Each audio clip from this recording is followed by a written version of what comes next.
Here is an important message from your government. Although victory in Europe has been accomplished, the demands on our food supply have not been lessened. You can help relieve the food shortage by preserving your own fruits and vegetables. Home canning is a wartime necessity.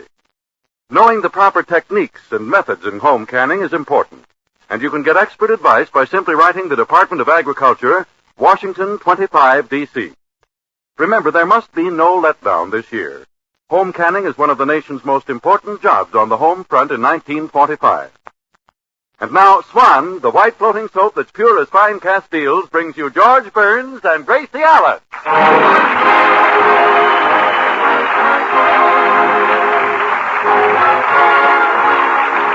With the music of Felix Mills, the Swan-Tett, and yours truly, Harry Von Zell.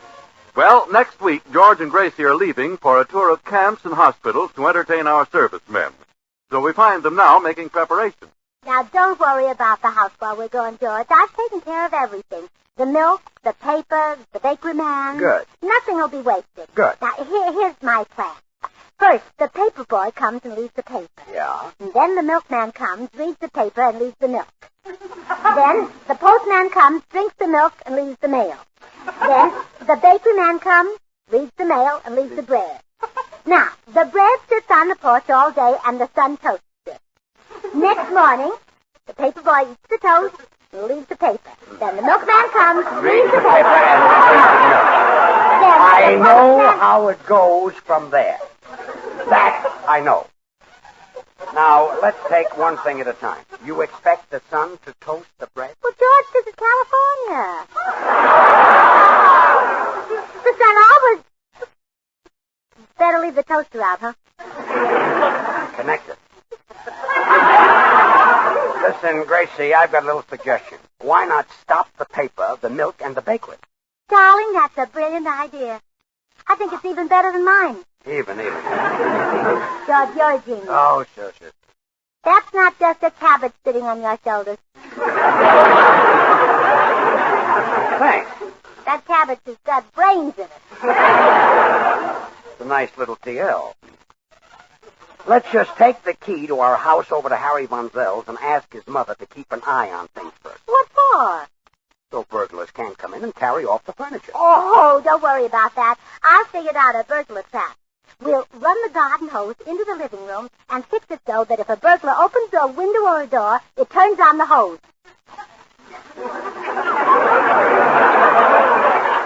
Well, that's not going to keep him out. No, but what burglar is stupid enough to steal wet furniture?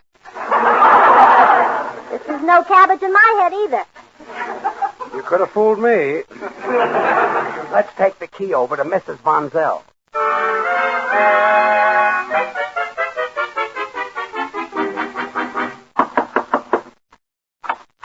Well, George and Gracie, come in. Oh, thank you, Mrs. Von Zell. We dropped by to ask you if you'd keep an eye on our house while we're gone. Yes, we're going on a tour of camps and hospitals to entertain the boys. Isn't that splendid? They deserve it. Those heroes have been bombing Berlin and Tokyo, laying those eggs on the target. The least I can do is tell them a few of my best jokes. Yeah, that's right. Those boys have done their part. They've laid a lobster bait. Now it's George's turn. Yeah. You know, Mrs. Burns, when Harry was a boy, I used to take him to see your husband in vaudeville. Oh, really? Yes. He'd sit there and say, Mommy, someday I'm going to be like that man up there on the stage. Oh, and does he still feel that way? Oh, no, I beat that out of him years ago. But Mr. Burns has come a long way since those days. You bet. Just think. All the way from vaudeville to a featured spot on the Harry Von Zell program. Now, just a minute. Hey, Mom, do you know... Oh, hello, Burnses. Harry, your mother thinks you're the most important person on our program. Oh, now, just a minute, Mom. There are a couple of people who are much more important than I'll ever be. That's better. One of the most famous teams in history. Now you're talking. The Lever Brothers. Huh? They're the ones who make Swan, the new white floating soap that's pure as fine Castiles. And they make it so pure, so mild and gentle, that doctors recommend Swan soap for bathing little babies. And if Swan soap is gentle enough for baby's tender skin, you know the perfect soap for your tub or shower, your complexion, must be Swan. Isn't he wonderful? Yes. Nobody can say Swan soap the way Harry can say it. Or as often. Say some more, son. Oh, Mom. You have such a beautiful voice. And Swan is swell for dishes.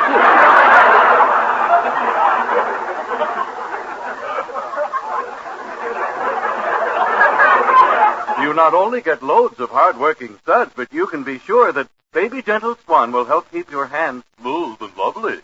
Oh, Harry has such a pear-shaped tone. Harry has such a pear shape.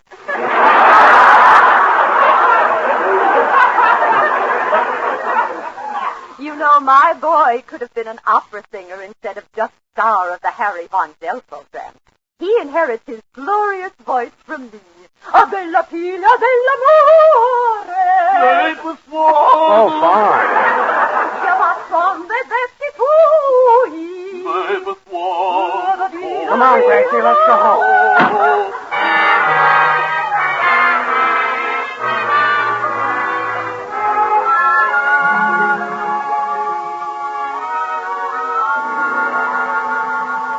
Oh, what a laugh that was. Mrs. Von Zell telling you that Harry had a great voice. You, the greatest singer the world has ever known.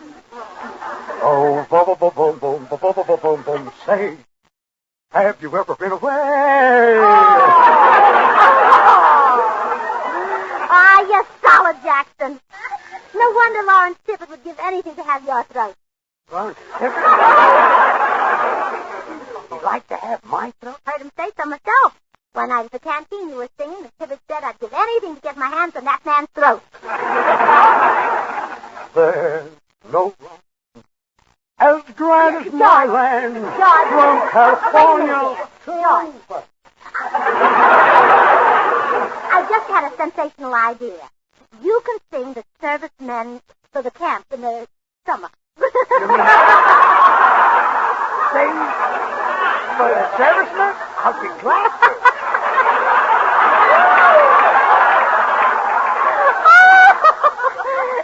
Your voice will inspire our soldiers. Of course. My speaking. When they hear you sing, they'll want to rush right to Japan. Yeah. Come in. Mrs. Burns? Yes.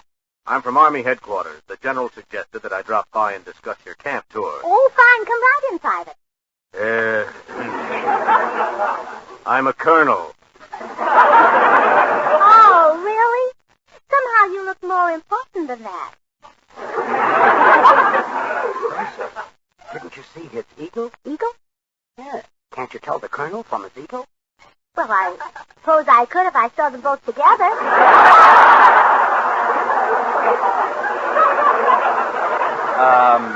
Don't explain that, Colonel. Suppose we talk about our tour. Oh, yes, Colonel. We have a surprise for you. My husband is going to sing for the boys. Oh, does Mr. Burns sing? Does he?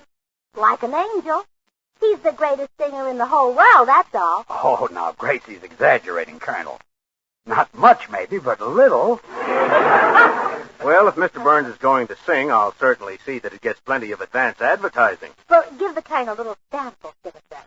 Open up that glorious mouth and let the music pour from your throat like gas from a flamethrower.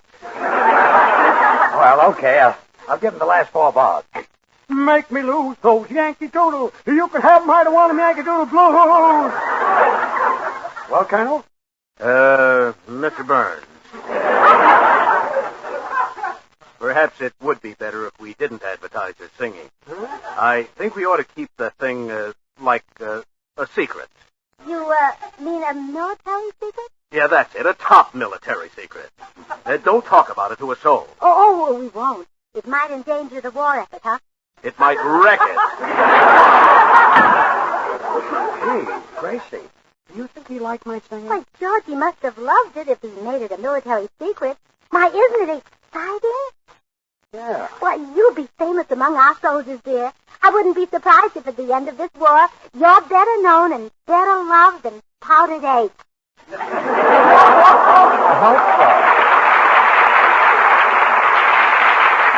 are Felix Mills and the orchestra with the Swantet singing I'm Beginning to See the Light. I never cared much for moonlit skies. I never winked back at fireflies. But now that the stars are in your eyes, I'm beginning to see the light. Never went in for afterglow or candlelight on the mistletoe. But now, when you turn the lamp low, I see the light. I used to ramble through the park, shadow boxing in the dark. Then you came and caused a spark and the boil on fire now. I never made love by lantern shine, never saw rainbows in my wine. But now, with your lips on mine, I'm beginning to see the light.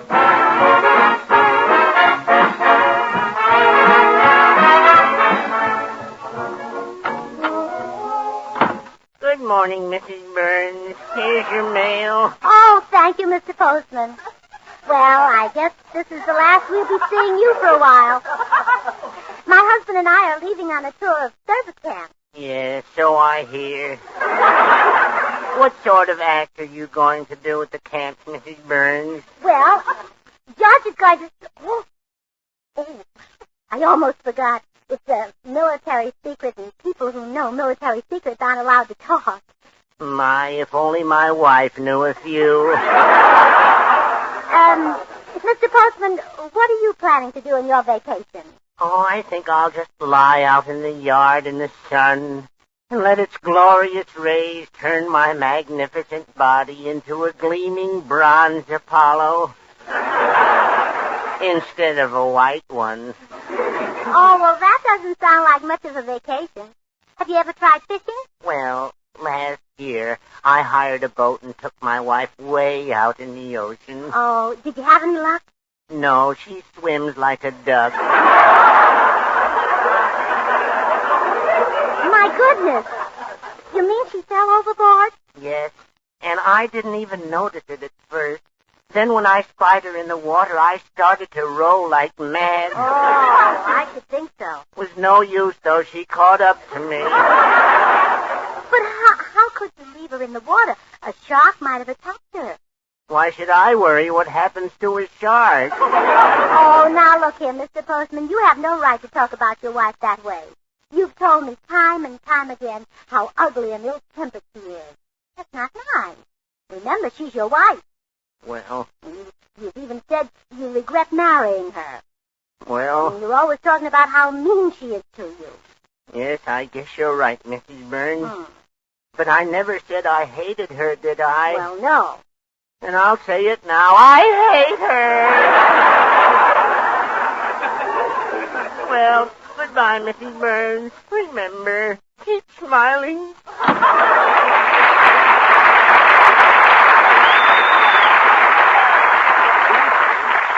When do you expect to get the packing done? Oh, right now, dear.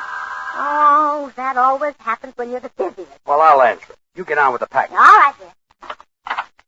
Hello, George. Oh, hello, Harry. Hello, Mrs. Monsell. Mr. Burns, I'm afraid I owe you an apology. After you left this morning, my son explained to me that it's not the Harry Von Zell program at all, but the George Burns program. You did, huh? Yes, I hope you'll forgive me, but you know how we mothers are. We like to imagine our sons amount to something. Oh, sure. Even if they're worthless no-accounts, we're proud of them. I understand. I'm sure your mother feels that way about you. Yes. George, I also told Mama that we shouldn't expect to sing in front of you because you're a great singer yourself. Well, thanks, Harry. Sing something for Mama, George. Okay, I'll give you Mother a little fill. I'd love Get to a call note you of this Rose, voice, dear. Mama. It's terrific. Go ahead, George. I'd love to call Listening you to George's Rose, dear. beautiful voice is like looking at a beautiful picture. Sing for Mama, George. Yeah. I'd love to It's call like you looking Rose, at dear. that beautiful baby picture the Swan people are offering. Oh, no.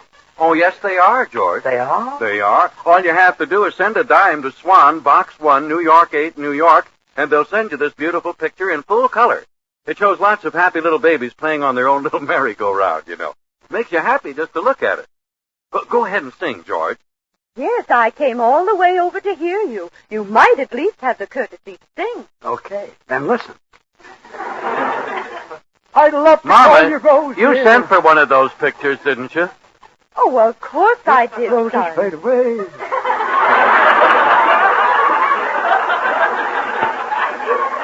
You know, they're perfect for framing. No advertising on them. Oh, that's right. Oh, yes, they're simply wonderful for the nursery or for a gift. Well, Mr. Burns, don't stand there like a bump on a log. Are you going to sing or aren't you? I'll try once more. I'd love to call you Rose.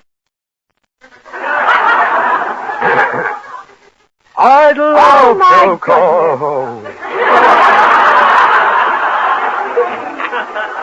I wonder if I remember to put a dime in that envelope. Well, Mama, you can't get the picture unless you send in a dime. Did you get the address right? Swan, Box 1, New York 8, New York? Oh, yes. Swan, Box 1, New York 8, New York.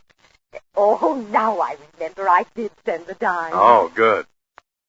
Well, go ahead and sing, George. Yes, Mr. Burns, you mustn't make people coax you like this. If you're going to be shy, you'll never get any place. Shy? Listen, I'm going to sing for the Army and Navy this summer. Does that sound like I'm shy? Oh, goodness, no. And if you're that important, I insist on hearing your voice. Okay. I love to call you Rose, dear, but roses fade away. Roses die when wintertime appears. I love to call you Daisy. Mr. Burns. Yes. Where is the Army and Navy going to have you sing? All over. Maybe even overseas. They might even send me to Germany. Germany? Good heavens. Isn't unconditional surrender enough? Good day, Mrs. Von Zell.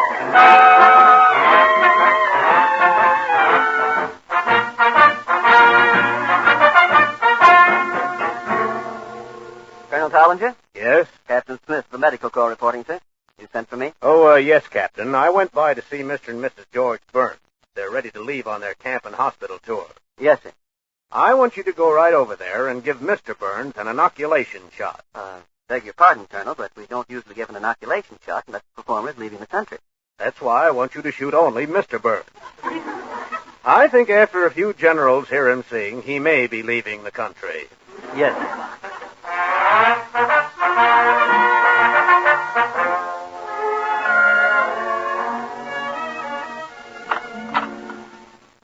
George, Harry Von Zell and his mother are telling everyone that you're going to sing for the Army and Navy. Did you tell them? Sure. But didn't you hear what the colonel said? Your singing is a military secret. You've committed treason. Treason? Oh, honey, you're excited about nothing. Nothing? When you might be shot? Shot like Benedict Arnold or Alan Hale? Stop. All right, I said something the colonel said not to. But I'm not going to get shot for it. You'd better answer the door. I'm going in and get our packing done. Come in. Mrs. Burns? Yes, I'm Captain Smith. Colonel's orders, ma'am. I'm here to give Mr. Burns a shot. I knew it. I knew it. I beg your pardon. Oh, you can't do it, Captain. You can't. You can't. He's too young. Well, we shoot them any age. Oh, but Captain, my husband is a civilian. I know that. But he's even more civilian than most civilians. I'm a busy man, Mrs. Burns. Where's your husband? Wait, let me be the one to tell him.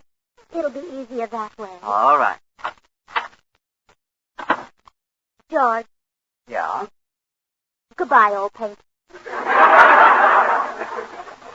Old paint? You're riding into the sunset, old Dobbin. Dobbin? You're heading for the last roundup, old Pinto. Gracie, what's this all about? Goodbye, old paint. Oh, stop. George, I want you to know that I've been happy every minute of our marriage. That's nice. I know there were a couple of people who thought you wouldn't be a good husband. Mama, Papa, That's right. Grandma, Grandpa, Sister Bessie. Gracie.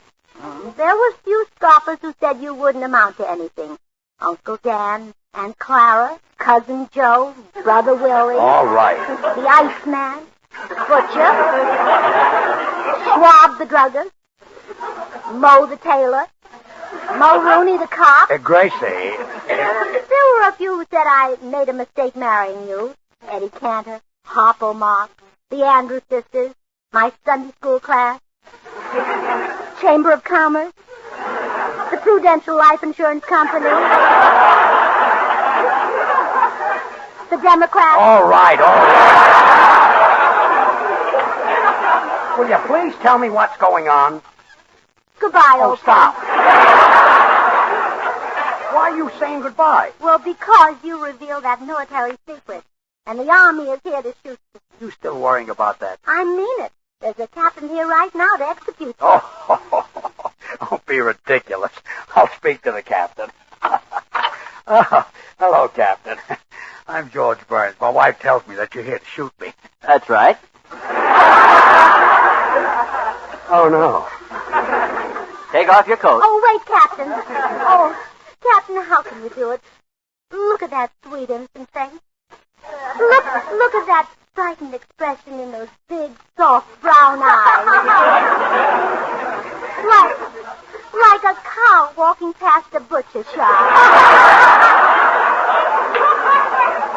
Captain, how can you look at that face and shoot him? Believe me, it won't be easy. Now, come on, Mr. Burns. I've got the needle ready. Oh, needle?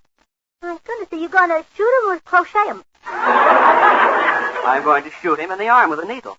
Give him an inoculation. I thought you were going to shoot him with a gun. Execute him for giving away a military secret. Oh, that's ridiculous. He couldn't be shot without a trial. Wasn't a very important secret anyway. Just gonna sing at Army camp. Oh, really? I'd like to hear you. All right. I'd love to call you Rose, dear, but roses fade away. Roses die when wintertime appears. Well, Captain? You, Captain, put down that gun. Remember what you said about a trial.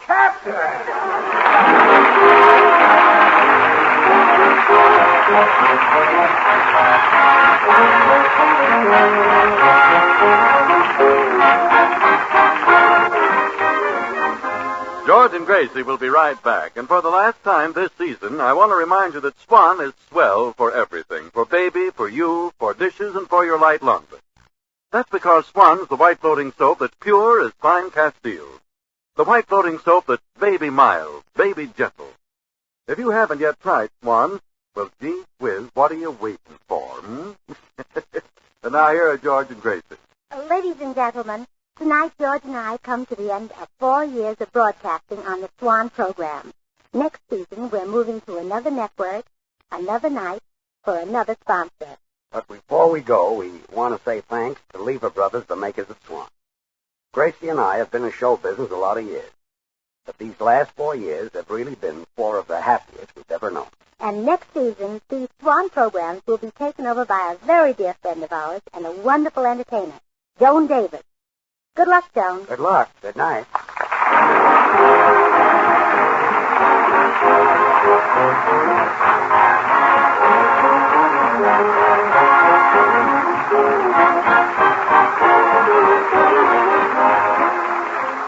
The makers of Swan, the new white floating soap, invite you to tune in to your Columbia station again next season, when Joan Davis will be on the air for Swan. Watch your local newspaper for the date of the first program, and until then, this is Harry Von Zell saying, well, I, Swan, how about you? This is CBS, the Columbia Broadcasting System.